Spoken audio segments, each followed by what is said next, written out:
So here if you see, this configuration routes orders request to the order microservices, adds a JWT authentication and rate limits to 100 requests per second, 100 requests per minute. Alright. So this is sample configuration how you define API gateways.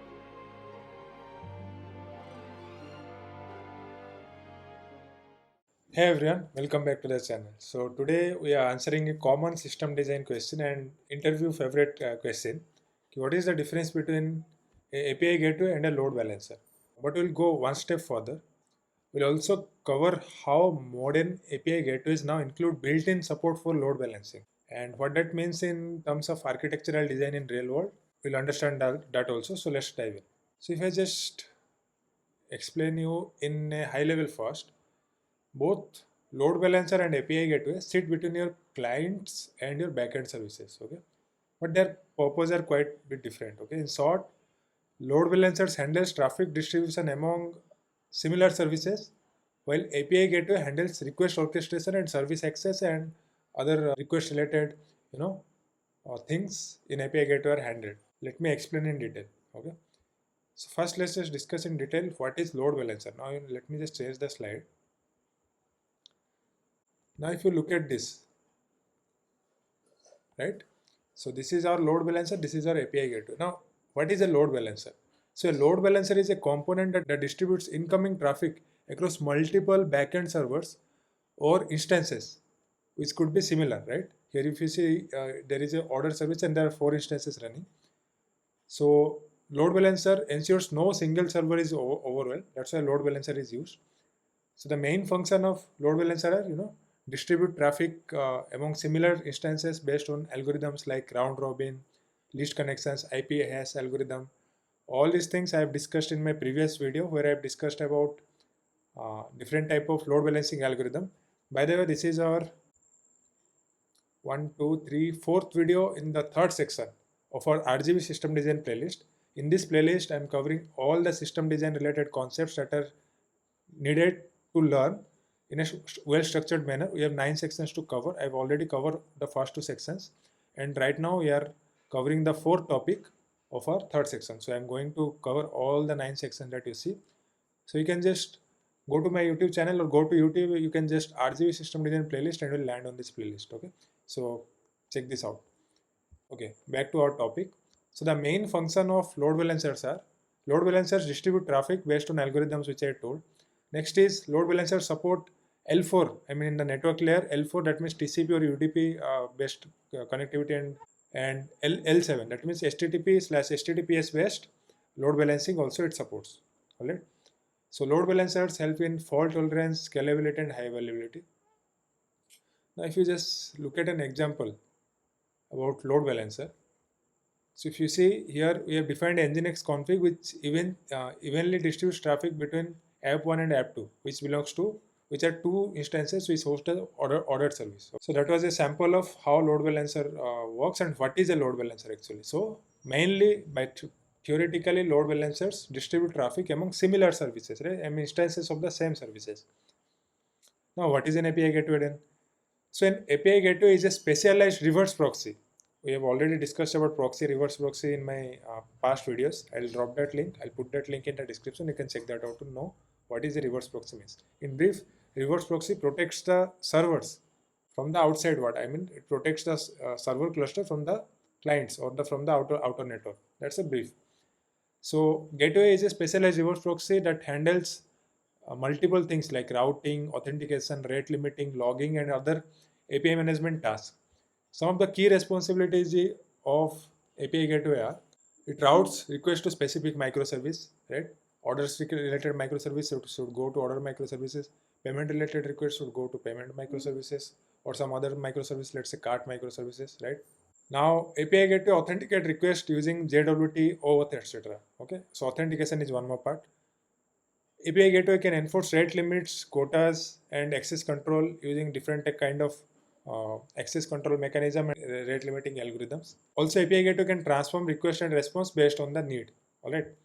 And one more important thing is API gateway enables observability through logging and metrics. So we are going to cover about observability and logging and metrics in our later part of this playlist. All right, so stay tuned for that. So example of one gateway sample. So this is a YAML file or YAML configuration for a Kong gateway. Kong is a gateway, okay, API gateway. Just like we have Nginx, we have Trafeik, Kong is also a gateway, okay. So here if you see, this configuration routes orders request to the order microservices, adds a JWT authentication and rate limits to 100 requests per second, 100 requests per minute, all right. So this is sample configuration how you define API gateway. So basically there will be one more block to route the request to payment microservices or cart microservices, okay. So that's how the things work. Now we understood about API gateway and load balancer, but where things overlap are the modern gateway or modern API gateways where load balancings are inbuilt in that. What do you mean by that? Traditionally, we know that load balancer handle distribution of tasks and API gateways handle API management or the request routing, all those things. Alright? But today, many API gateways have integrated load balancing features in it. Okay, for example, if you see, there is Kong, there is Nginx Plus, there is Trafeik, right? And Envoy is also there. They support distributing requests across multiple upstreams or multiple upstream servers. This even support health checks, circuit breaking, retries, rate limiting, firewall addition. Lot of things have been added to API gateway to make it powerful and make it usable as a API gateway as well as a load balancer. So the clear difference between API gateway and load balancers are: load balancer is done for ideally is done for traffic distribution. API gateway is done for API management and request response orchestration. Load balancer work on L4 and L7 of the network layer. API gateway works on L7 only. That means only HTTP, HTTPS flow should work with HTTPS API gateway. Load balancer do not bother about the authentication, rate limiting, logging, etc. But API gateway takes care of those things. All right. So request transformation API gateway does, but load balancer doesn't do. gRPC send WebSocket support, yeah, we can have the gRPC send WebSocket support both in modern API gateways as well as in the load balancers. Built-in load balancing, in load balancers it is native. In API gateway, in modern API gateways, it is becoming increasingly common to include load balancing capability to the API gateways. Now the question is when to use what. All right, if I just give you a summary.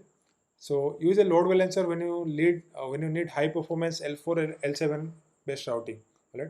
You have multiple replicas of single app or single service or multiple services. Even if you have each individual service have multiple replicas, you want load balancer across multiple gateways or app servers. In those cases, you can think of using load balancers. Use an API gateway when you are building microservices or managing APIs. When you need authentication, rate limiting at the front of your service cluster, so that all the things can be handled from a single point, right? So you want to provide one unified API entry point. That's the another point.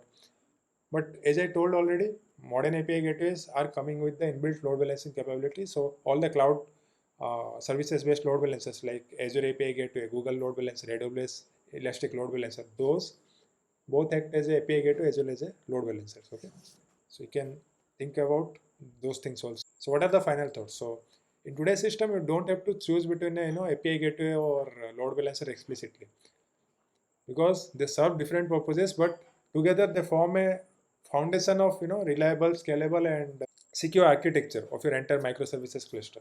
So load balancers handle traffic efficiently, and API gateways manage request intelligently. So if you combine them both, which the modern API gateways are doing actually, as I told this one, so you can reap the benefits of both the things. All right.